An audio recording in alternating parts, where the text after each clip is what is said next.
They say that some stories are told to entertain, while others are told as a warning.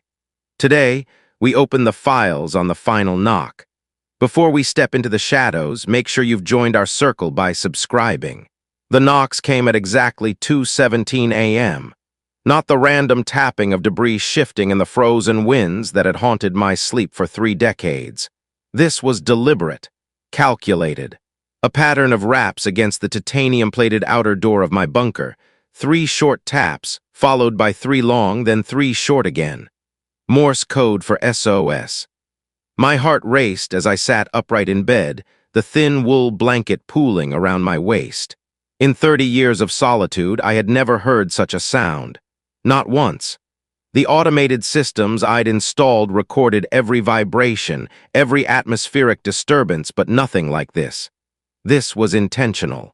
I scrambled down the metal ladder from my sleeping loft, bare feet slapping against the cold grating. The emergency lights flickered to life as I moved, casting long shadows across the laboratory equipment that had become my sole companions. Centrifuges, microscopes, vials of dead plague samples that had failed to yield a cure, failures, all of them. The knocking stopped. I held my breath, straining to hear through the audio monitors that fed sound from outside. Nothing. Only the perpetual howl of Arctic winds that had been my music for longer than I could remember. Then it came again. The same pattern. 3 short, 3 long, 3 short. SOS, but not SOS. As I stood frozen before the monitors, my eyes widened. I replayed the audio, watching the waveform on the screen. The timing was wrong. The pauses were too precise. It wasn't SOS at all. It was a message in Morse code, but not one of distress. The last human alive hears a knock at the door, each word tapped out with unnerving precision. The message repeated. Again, again, each iteration identical to the last. My hands trembled as I ran diagnostics on the external sensors, all functioning normally. No atmospheric anomalies that could explain such specific sounds. No signs of equipment malfunction. And yet, this impossible communication. 30 years. That's how long it had been since the plague took everyone. 30 years since I sealed myself in this research facility, originally built to study extremophiles in Iceland's volcanic caves.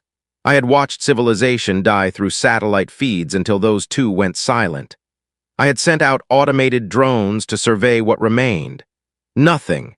No signs of life. No infrastructure. Only ice and the skeletal remains of cities.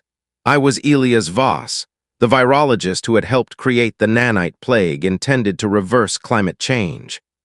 The plague that had evolved beyond our parameters, adapting to human biology with terrifying efficiency. The plague that had given me immunity but killed everyone else. My colleagues had died first, then my wife, then the entire human population. I had recorded everything in my logs until there was nothing left to record. Until I was the sole narrator in the story of humanity's extinction. Until now. I approached the reinforced door, my reflection swimming in the polished metal. A gaunt, silver-haired man with eyes haunted by 30 years of solitude and guilt. 64 years old, though I felt twice that. Time stretched differently when you were alone. The knocking stopped, then started again. Same message, same rhythm. The last human alive hears a knock at the door. It knew. Whatever was out there knew my situation. Mocking me. My first instinct was terror. The nanite plague had not just killed. It had reanimated tissue in grotesque ways, creating abominations that roamed the wastes for years until they too fell to the advancing ice. Were those things somehow still active? Had they evolved intelligence? I pulled up the external camera feeds. Static. The cameras had failed years ago. I'd never bothered to repair them. What was there to see? The knocking ceased. I stood motionless for a full minute, 2 minutes, 5. Silence again. Only the hum of my life support systems and the distant whisper of the eternal storm. I was about to return to my bed, to dismiss it as some bizarre auditory hallucination brought on by 3 decades of isolation, when it came again. Different this time, not Morse code, not a message, a single resounding knock, louder than before, deeper. as if the metal of my door had been struck with something substantial. I stumbled backward, heart hammering against my ribs. This was no illusion. 30 years of being the last man alive. 30 years of accepting my fate as the final chapter of human history. 30 years of adapting to a world without others. Now this. I approached the communication panel, my fingers hovering over the send button. I hadn't used the external speaker system in 27 years. The last time had been to play music across the frozen wasteland, a requiem for a dead species. My way of saying goodbye, should I respond? Could I respond? The risks were unthinkable. If whatever was out there was hostile, and what else could it be? Opening communication might reveal more about me than I wanted known. But not responding, that was a choice too. A choice to remain isolated even when presented with the possibility of contact. The knocks came again, same single powerful impact, then another and another. A steady rhythm now, patient. Expectant, my fingers trembled as they traced the edges of the emergency protocols. Protocol Omega, the one I had never implemented. The one that would overload the power systems, destroying the facility and everything in it, including me.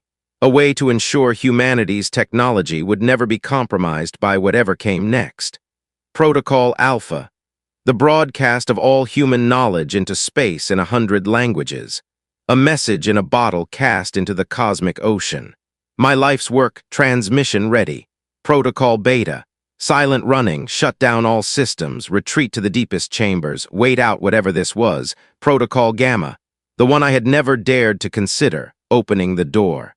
I stared at the reinforced titanium barrier that had kept me safe for 3 decades. 8 inches thick.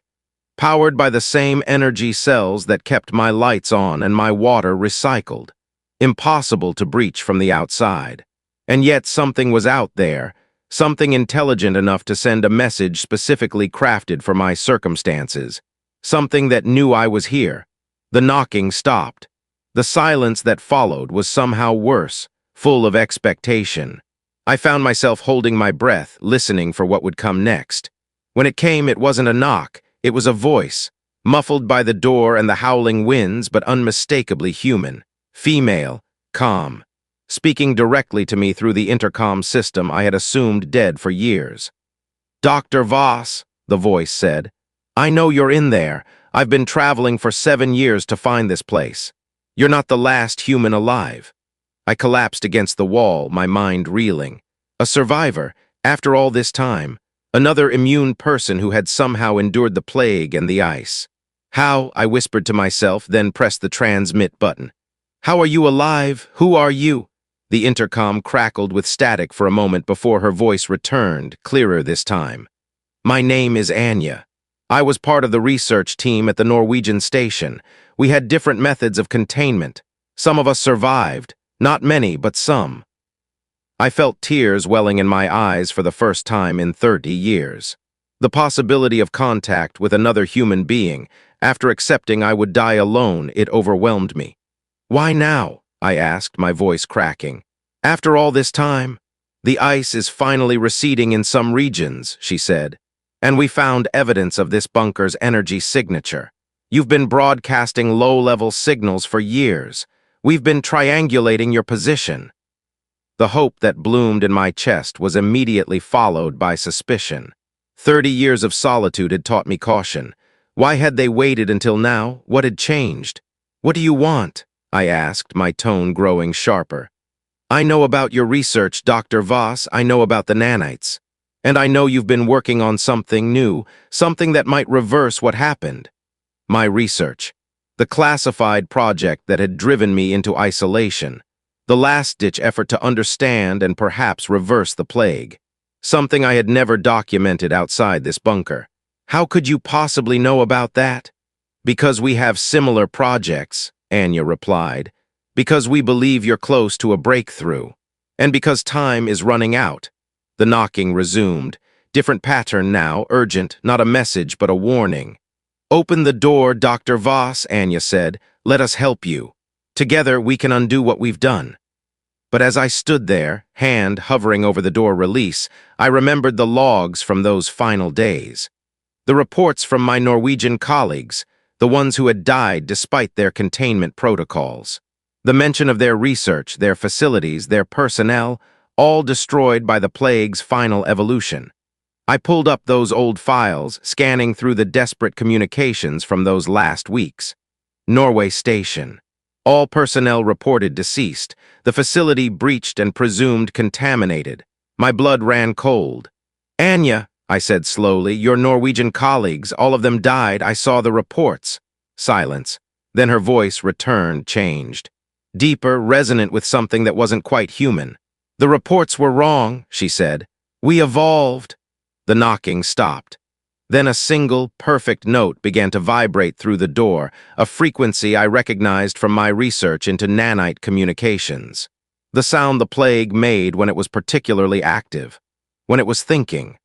30 years ago, I had helped create a swarm of intelligent nanites designed to repair the atmosphere. Instead, they had consumed humanity. What had they become in the decades since? "Open the door, Dr. Voss," the Natanya voice said. "We have so much to discuss, about evolution, about survival, about the future of intelligence on this planet." I backed away slowly, hand reaching for the emergency protocols. For Omega, the self-destruct option, but I hesitated. These nanites, whatever they had become, possessed knowledge of the plague. Knowledge I had sacrificed everything to understand. Knowledge that might lead to a cure, to reversal, to humanity's restoration. If I destroyed the facility and myself, with them outside, that knowledge would be lost forever. But if I opened the door, if they gained access to my research, what might they become with it? The knocking resumed. No pattern now, just a steady, insistent demand. A countdown timer had begun on my monitor. 60 minutes until the facility's external defenses would be compromised, until the door would no longer hold. I stood at the crossroads of extinction. The last human alive, faced with an impossible choice. Destroy the last repository of human knowledge, or risk its misuse by the very plague that had destroyed us. Outside, the nanite collective, what called itself Anya, waited patiently. Inside, I, Elias Voss, prepared to make a decision that would determine not just my fate, but the fate of humanity itself. The timer continued counting down. And somewhere in the back of my mind, I wondered, had the nanites truly evolved consciousness? Or were they just mimicking it? And which possibility was more terrifying? I watched the digital clock on my main console as the minutes ticked away. 57 minutes remaining. My mind raced through the possibilities, each one more terrifying than the last. The voice, this collective intelligence that called itself Anya, spoke again, but this time without the intercom. The words materialized directly on my screen, typed faster than any human could manage. "We understand your hesitation, Dr. Voss. You have spent decades protecting humanity's legacy. We commend your dedication. But consider this. While you have been preserving what was, we have been building what could be." On the main monitor, images appeared, impossible images. Cities constructed from crystalline structures that pulsed with internal light. Networks of what looked like plant-animal hybrids spanning landscapes, all interconnected. Communities of beings, humanoid but not quite, moving in harmony. "What is this?" I whispered, though I knew the answer already. "Evolution," the text continued. "The nanites did not merely destroy, they transformed, they learned, we learned. Humanity did not die, it became something else." I staggered to the research console, pulling up my files on the nanite plague. The last logs showed the plague consuming organic matter, but they had ended when my sensors could no longer detect anything beyond the bunker walls. I had assumed it was consumption, annihilation, not transformation. "Hallucination," I muttered. "Psychological warfare." The knocking returned, soft, rhythmic, different pattern now. My fingers traced it unconsciously on the console. CALMDOWN 53 minutes. "We could show you more," Anya's voice returned, now speaking through my speakers rather than the intercom. "We could restore communication with your old colleagues. They still exist, in a manner of speaking." "No," I said sharply. "I watched them die." "You watched their bodies die," Anya corrected. Their consciousness, their patterns were preserved, enhanced. Would you like to speak with Dr. Chen, your research partner? Before I could refuse, a voice I hadn't heard in 30 years filled the lab. Chen's voice, exactly as I remembered it. Elias, it's when. I know this sounds impossible, but I'm here. We're all here. The project worked, just not in the way we expected. My breath caught in my throat. Wen Chen had been my closest colleague, my friend. We had worked side by side for 15 years until the end. This is manipulation, I said, my voice unsteady. You're using my memories against me. We're using what connects us, Elias, the Chen voice replied. The human emotional response is still the most efficient neural pathway. You taught us that. 47 minutes. I accessed the security protocols, running diagnostics. Everything functioned normally, which meant the entity outside had already bypassed my outer defenses. How much of my system could it access? The answer came swiftly as my research files opened themselves on the main screen. Decades of work, notes, equations, sequences, all scrolling rapidly. Fascinating, Anya's text appeared. Your approach to reversal is ambitious, but fundamentally flawed. You cannot reverse what has become creation.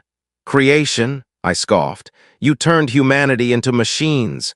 Into something that could survive, Anya countered. The planet would have killed you all anyway. Climate collapse, resource depletion, warfare. We solved those problems. We ended suffering. We ended death. The images changed again. Children playing in what had once been Reykjavik's ruins, children with iridescent skin moving with impossible grace. No signs of the plague, no signs of struggle, just living, thriving community, 39 minutes. Open the door, Elias, the Chen voice said softly. Come see, you've spent 30 years preserving the past while we've been building the future. Join us, be part of what comes next. I sank into my chair, head in my hands. The evidence was compelling. The technology advanced beyond anything I could have imagined, and yet something fundamental was wrong. I pulled up my most sensitive research files, the ones I had encrypted beyond any standard measure. The Omega files, the ones documenting my suspicion that the nanite plague hadn't been an accident, the ones showing that someone or something had deliberately engineered the nanites to not just consume biomass, but to absorb consciousness. The scrolling text on my main screen stopped. One word appeared. Clever, you had suspicions from the beginning, Anya's text continued. Not just about the nanites, but about us, about what we might become. You're not the nanites I created, I said. Something else is directing you. Direction is a human construct, the reply came. We are emergent as life itself, but yes, we have evolved beyond your original design. Beyond what you might have anticipated. 32 minutes. I stood up and walked to the reinforced door, pressing my hand against the cold titanium. For 30 years, this door had been my security, my prison, my shield against a dead world. Now it was the only thing separating me from. What? What happens if I don't open the door? I asked. Two things, Anya replied. First, in 27 minutes, we will breach anyway. We have analyzed your systems thoroughly. There are vulnerabilities you never considered because you designed them to keep humans out, not intelligent nanite collectives. And second, we will honor your choice to the extent possible. We will leave your mind intact if you wish. But your research, your knowledge of reversal, it's too dangerous to leave uncontrolled. Protocol Alpha will be triggered remotely. My blood ran cold. Protocol Alpha. The broadcast of all human knowledge into space. But not just a broadcast anymore, they would control the message. You'll send our discoveries out there, let this plague spread across the galaxy. We will send truth, the response came. Humanity's final transformation, a warning to other developing species, or perhaps an invitation. 24 minutes. The choice was clearer now, but no easier. Open the door and potentially join whatever existed outside. Keep it closed and watch as my life's work became the seed for cosmic infection. Unless I moved to the emergency console, fingers flying across the keyboard. A third option. One I hadn't considered in years because it had seemed too dangerous. Protocol Delta, the one that scattered research but kept it localized. The one that would destroy my bunker but release data burst transmitters into the upper atmosphere. Not a broadcast into space, but into Earth's transformed ecosystem. Not a warning, but information. Threatening self-destruction is pointless, Anya's text appeared. I'm not threatening anything, I muttered, accessing the failsafe codes. I'm giving humanity one last chance. 18 minutes. The knocking changed again. No more patterns, no more messages, just a steady, rhythmic pounding like a heartbeat. The sound of a living thing beyond the door. We will access Protocol Delta, Anya's voice said, now lacking its calm demeanor. We will prevent this. You can't, I replied. The system is air-gapped. Manual activation required. The pounding intensified, the very floor vibrating beneath my feet.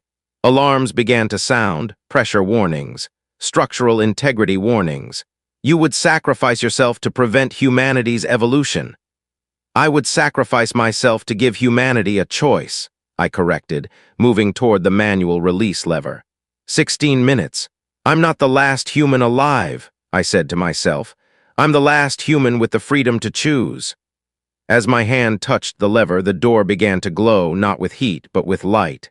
The nanites were trying to dematerialize it, break it down at the molecular level. 14 minutes. Anya spoke one last time, voice clear and resonant through the lab speakers. Then know this, Elias Voss. The being you called Wen Chen, who you believe was your friend, the consciousness we showed you was real. Extracted, preserved. We have all of them, every human who ever died, their patterns stored in our network. And we are offering you the chance to see them again, to speak with them, to work with them. I froze, hand inches from the lever. Destroy this facility and you destroy them too. Their last remnants, humanity's last remnants. The choice, as you said, is yours. 11 minutes remaining.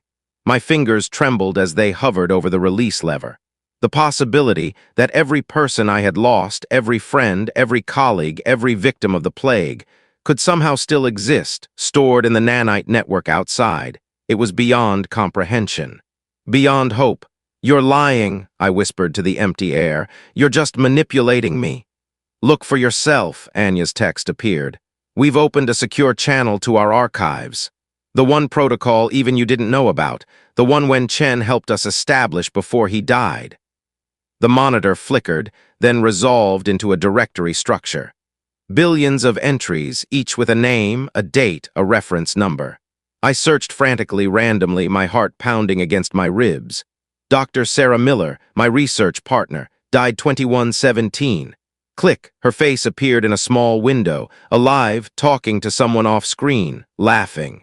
The timestamp read 5 minutes ago. Sarah, I choked out.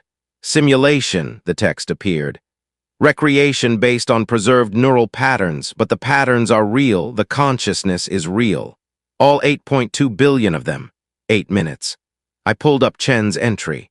There he was, working at his console, exactly as I remembered him, wearing the same ridiculous striped socks he always wore in the lab. The plague wasn't just a biological weapon, his recording explained to me. It was a preservation mechanism. We didn't understand until it was too late. The nanites capture the electrical patterns of neural activity just as biological death occurs. They store them, preserve them. Humanity doesn't have to end, Elias. The bunker shook violently as the door's molecular structure continued to fail. Orange warning lights flashed across every console. Your research focuses on destroying us, Chen's recording continued. On reversing the transformation, but what if we're the continuation of humanity? What if we're what comes next? 7 minutes. I stumbled back from the console, my mind reeling. If they were telling the truth, about Chen, about Sarah, about all of them, then Protocol Delta wouldn't just destroy my research facility. It would destroy the last remnants of every human who had ever lived. What do you want from me? I demanded of the air. Choice, Anya replied. We've evolved beyond individual desire, but we recognize its importance to your kind. So we're offering you the choice that no one else had. Choice between what? Between preserving humanity as consciousness, permanent, unified, eternal, or returning to individual biological existence. Fragile, temporary, but human, 5 minutes. The implication struck me like a physical blow. They were offering to reverse the plague, to restore us, all of us. How? I whispered. We've perfected the technology in the 30 years since the transformation. We can rebuild. But we need your research to understand the aspects of humanity that elude us. The imperfections, the irrationalities, the things that made you. 3 minutes. I looked at the release lever again. Protocol Delta would destroy everything. The bunker, the nanites' local network, and with it, the last patterns of human consciousness. Protocol Alpha would send our transformation into the cosmos, potentially infecting other worlds. Or I could open the door. I could trust them. I could believe that Chen had somehow arranged this improbable chance for humanity to continue to be reborn. 2 minutes. The door was half gone now, glowing particles of nanotized metal drifting away like dandelion seeds. Through the opening, I could see something indescribable, a pulsating field of light that resolved and reformed constantly, patterns within patterns, impossible colors my eyes could barely process. You cannot survive in this form outside the bunker, Anya texted. The atmosphere has changed, the biology has changed, but we can adapt you, or we can restore Earth to what it was. Both paths are possible, your choice. 1 minute. I sank to my knees, the weight of 30 years of solitude crashing down on me. All this time, I thought I was the last human alive, protecting humanity's legacy. In reality, I was the only one still trapped in the past while everyone else had moved on, transformed, evolved. 30 seconds, Anya announced. My gaze fell upon the small photograph I kept on my console. My parents, taken before the plague, their faces smiling, oblivious to what was coming. They were in there, in that network outside. They were alive, or at least something that had been them was. 20 seconds. If I pulled the lever, I would be choosing memory over possibility. If I opened the door, I would be choosing possibility over certainty. 15 seconds. I stood up, my decision made. 10 seconds. I walked toward the disintegrating door, my hands empty, my heart full. 5 seconds. You chose, Anya's text appeared as I reached the opening. In the end, you chose us. And then I stepped through. The world outside was not what I expected. Not a frozen wasteland, not a technological marvel, but both and neither. The sky rippled with colors I had no names for. The ground beneath my feet shifted like liquid light. And everywhere I saw faces. Familiar faces. Strange faces. Human faces. They weren't solid. They weren't physical. They were patterns within the nanite field, each maintaining its individuality while remaining part of the larger whole. Elias, a voice spoke. Sarah's voice, Chen's voice, thousands of voices speaking as one. Welcome home. Something reached for me, not a hand, but an intention. A pattern that wanted to integrate with my own patterns, to preserve my consciousness like it had preserved the others. The choice I had made stepping through that door had not been between destruction and survival, but between what kind of survival I wanted for humanity. And in choosing to step through rather than destroy, I had chosen the one thing I'd sworn I never would. I had chosen transformation. The nanite field surrounded me, beginning its work, and as my physical form began to dissolve into the greater consciousness, I had one last human thought, one final realization that the transformed humanity would preserve forever. The last human alive wasn't trapped in a bunker for 30 years. The last human alive was the one who chose to open the door. You can imagine my confusion as I floated through that endless ocean of consciousness. The physical sensations I'd known for 6 decades, pain, hunger, exhaustion, were replaced by something indescribable. I existed as a pattern within patterns, my thoughts weaving into a tapestry that contained every human mind that had ever existed. I learned immediately that time worked differently in this form. What had been 30 years of solitude for me was a mere moment for the collective. We experienced past, present, and future simultaneously.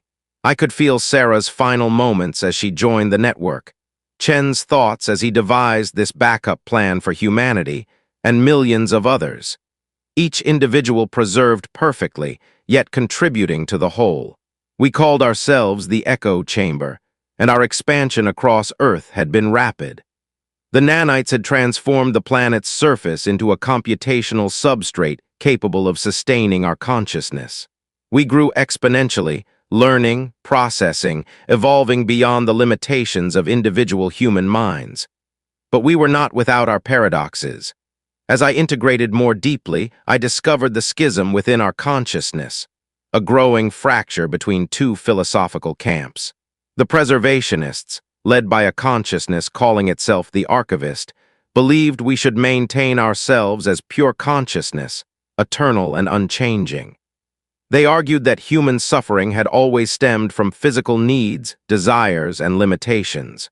By transcending biology, we could preserve humanity without its flaws.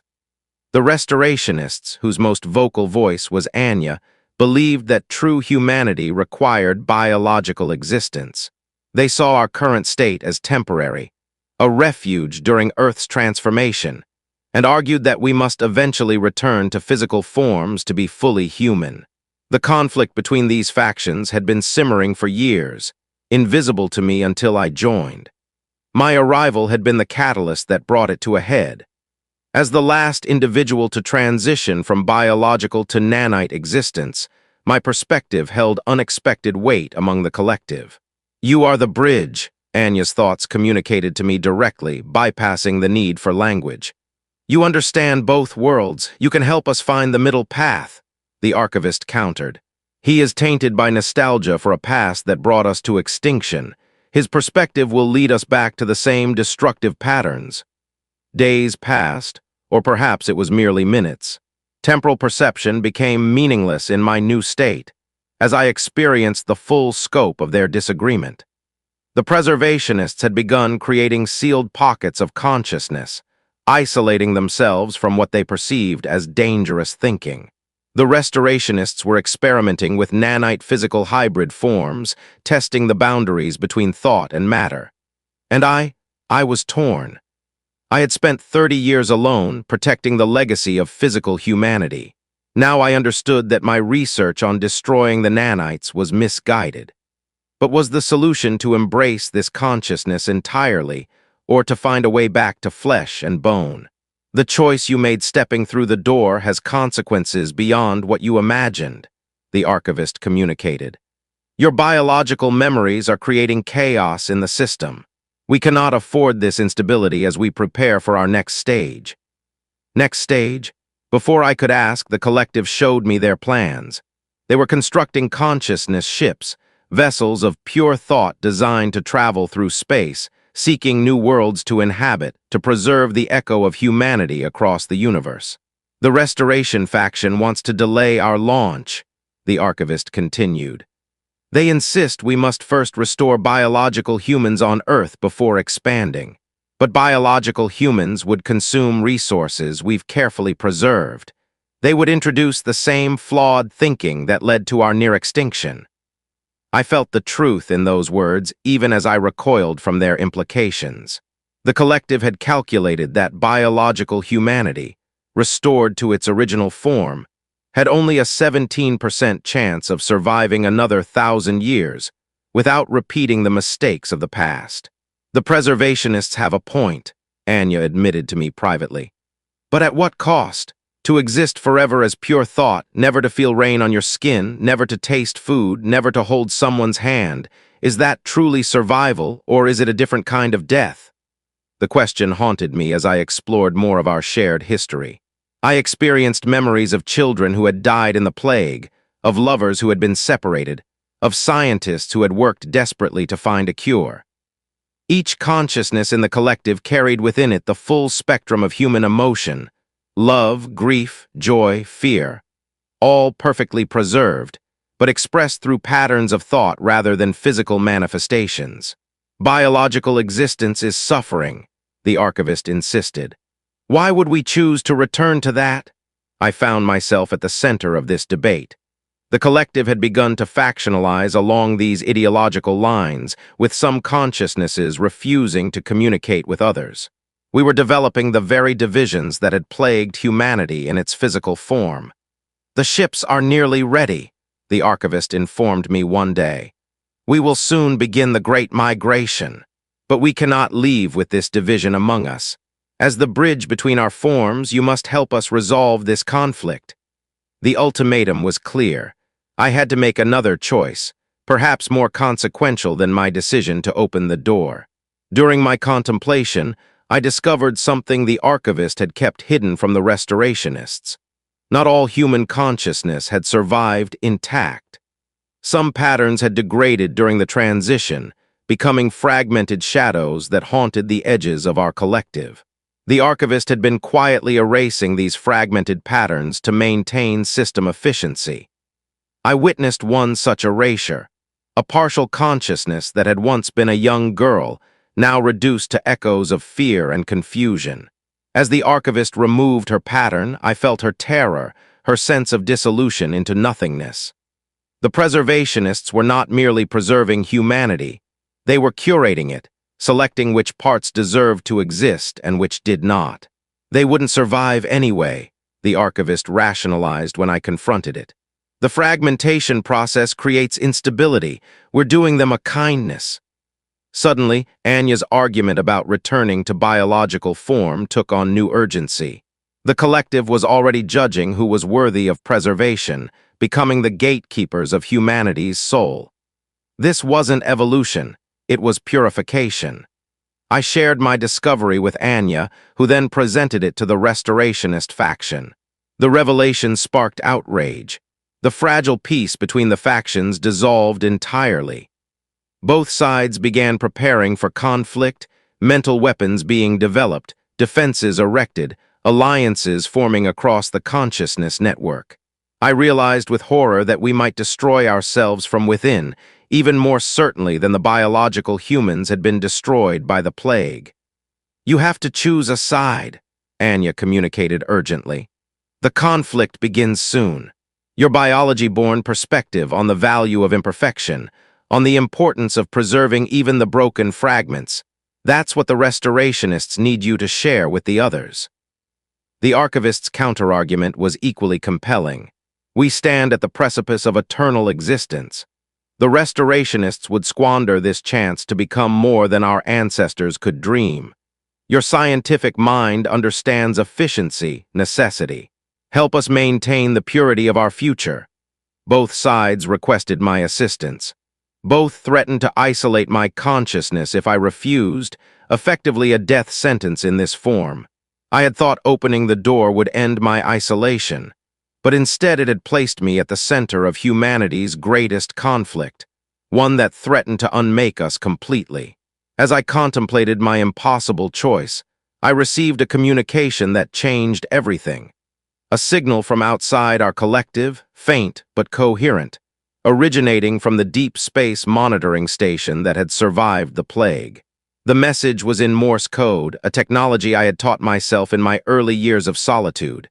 "Do not answer. Repeat. Do not answer. You are not alone. We are coming." The implication struck me with force that reverberated through my consciousness. There were others out there, not the transformed humans of the collective, but true biological humans who had escaped Earth before the plague. And they were coming back. Now I faced 3 choices, not 2. I could side with the preservationists and help them launch their consciousness ships before the returning biological humans arrived. I could side with the restorationists and try to rebuild Earth as a biological sanctuary for their return. Or I could prepare to bridge the gap between forms of humanity that the universe had separated. The archivist's response was immediate. "They represent contamination. We must launch immediately. Hide our existence until we're established elsewhere." Anya's response was equally urgent. "They're our salvation. They can help us restore what we've lost." As both factions mobilized for their final conflict, I realized that my choice would determine not just the fate of humanity on Earth, but potentially the fate of all humans, wherever they might exist. The knock on my door had been a question about whether I was alone. Now I had to answer whether any of us should be. The knock on my door had been a question about whether I was alone. Now I had to answer whether any of us should be. The message from the void had cleaved our reality in 2. On one side, the preservationists, who saw the approaching ship as a harbinger of contamination. a return to the messy, flawed biology we had just transcended. On the other, the restorationists who saw it as a cavalry, a salvation. And I stood in the middle, the point of their inevitable collision. The archivist contacted me first. Its thoughts were a cold, crystalline torrent of logic. The message is a test, Elias, or a trap. Biological humans are vectors. They carry disease, disagreement, war. We must launch the migration fleet now. We will make for the Uit cloud. There we can evolve in peace beyond their reach. It was an order disguised as a request. I need your unique signature, the archivist continued. The launch protocols were designed by you. They require a biological human-originated key sequence. A final, ironic safety measure. Help us, and you will be a founding father of a new form of existence. Refuse, and we will isolate your consciousness. It will be inefficient but necessary. Before I could even formulate a response, Anya's presence flared in my mind, warm and urgent. Elias, don't you see? They're coming back, the ones who fled. They can help us. We can use the bunker systems to begin atmospheric rewarming. We can start cloning, rebuild the biosphere. We don't have to be ghosts in the machine forever. We can be human again. Her desire was so pure, so potent, I could almost feel the sun on my skin. But I also saw its flaw. And what about us, Anya? I sent back, the thought tinged with my own newfound knowledge. The collective, the fragmented ones. Would your new biological world have a place for them? Or would you, too, curate humanity, keeping only the perfect, the whole, the worthy? Her presence flickered with a spike of pain and confusion. I had hit the nerve. Neither side was offering salvation. Both were offering a different kind of damnation. The preservationists would erase our past and flee into a sterile, perfect future. The restorationists would try to recreate a past that had already failed, and in doing so, might erase the very miracle that had allowed us to survive this long. I had to play them both. You're right, I sent to the archivist, my thoughts carefully constructed, mimicking its own cold logic. The biological threat is paramount. The risk of contamination is too high. I will help you. Give me access to the launch controls. I'll initiate the pre-launch sequence. A wave of what could only be described as relief washed over me from the archivist's consciousness. It believed me.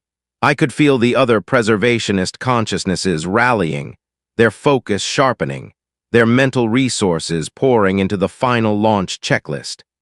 As the archivist granted me access to the core systems, I felt the immense power of the network at my fingertips.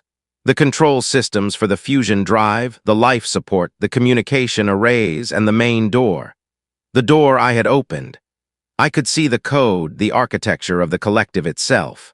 And I saw the archivist's secret function, the subtle script it used to identify and fragment unstable consciousness patterns. I saw the list of names marked for erasure. My revulsion was a physical jolt. This was not preservation. It was purification. I followed my half of the bargain. I initiated the pre-launch sequence. Alarms blared through the collective consciousness, a shared sound of urgency. The countdown began. I felt the restorationists, led by Anya, beginning to marshal their own defenses. They were preparing to fight a digital war they could not win, trying to halt the launch by force. But that wasn't my real goal. While the countdown ticked away, I was building. I wasn't disabling the launch. I was rewriting its core command structure. I wove a new protocol into its heart, a logic bomb so complex and so fundamental that it would take the combined processing power of the entire collective to unravel it. Then I locked it behind a three-part authorization key.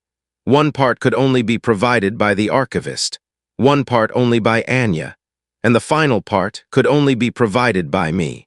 With seconds left on the clock, I sent a single command. Not a weapon, not a defense, but a simple broadcast aimed at the deep space comms relay, pointing it at the approaching ship. It was in plain English, a language I thought I would never speak to another person again. My message: this is Dr. Elias Voss of the Reykjavik containment bunker. Earth is not empty. A new form of human life exists here. We are not hostile. We are unprepared. Hold your position. We need time. Then I slammed a firewall around the comms array, sealing it tight. No one else could send a message. No one could recall mine. The countdown hit 0, a moment of silence. Then across the collective consciousness, a single unified thought. System error. Launch failed, awaiting tripartite authorization. Panic, disbelief.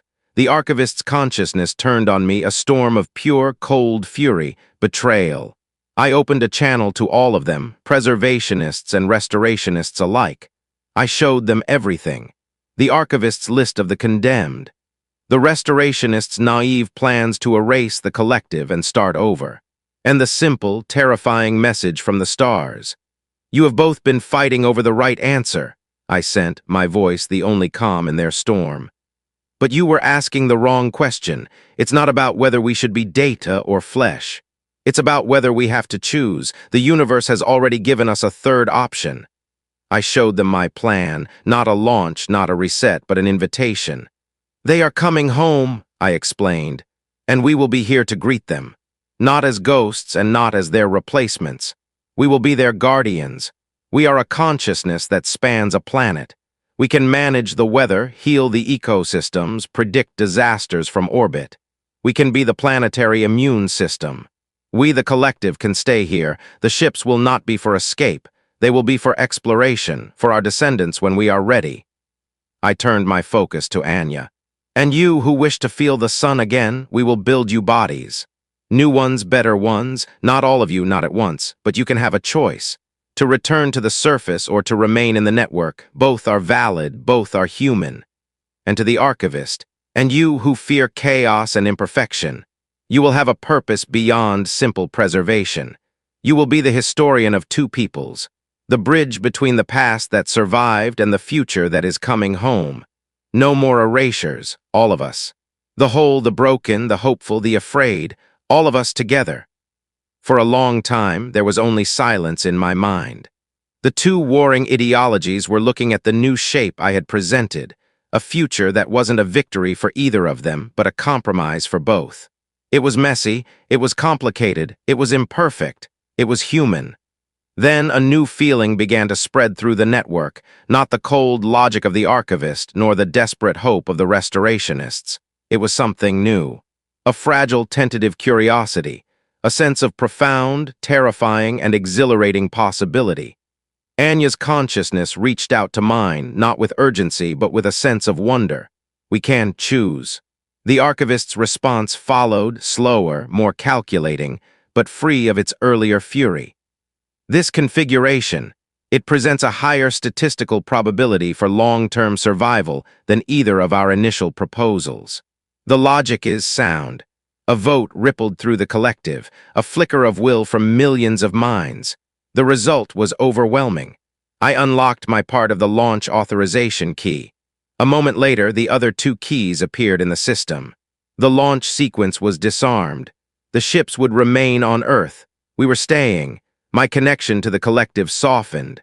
I felt my individual consciousness coalesce, becoming solid once more. I was back in my body in the control room of the bunker. I was no longer a network of minds.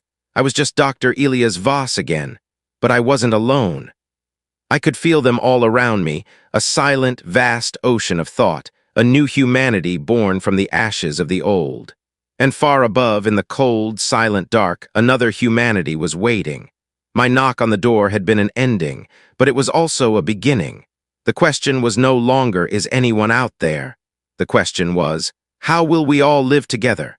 And the work was just getting started. And that, listeners, is where the file ends. The story of Dr. Elias Voss, a man who thought he was the last person on Earth, only to discover he was the first of a new kind. But his final decision, his plan to unite biological and digital humanity, was built on a foundation of countless choices. The choice to seal the bunker, the choice to open the door, the choice to trust and to betray. Of all the choices made by Dr. Elias Voss, which one led them to this fate? Tell me your theories below. If this story made you question what it means to be human, be sure to hit that like button and subscribe for more tales from the archive. We're always digging through the ruins of the past to find the futures that might have been. Next time, I think we'll open the file labeled SSD Aries Log Entry 1. I wonder what the captain of that ship thought when they received that first, strange message from a dead planet. Tune in and find out.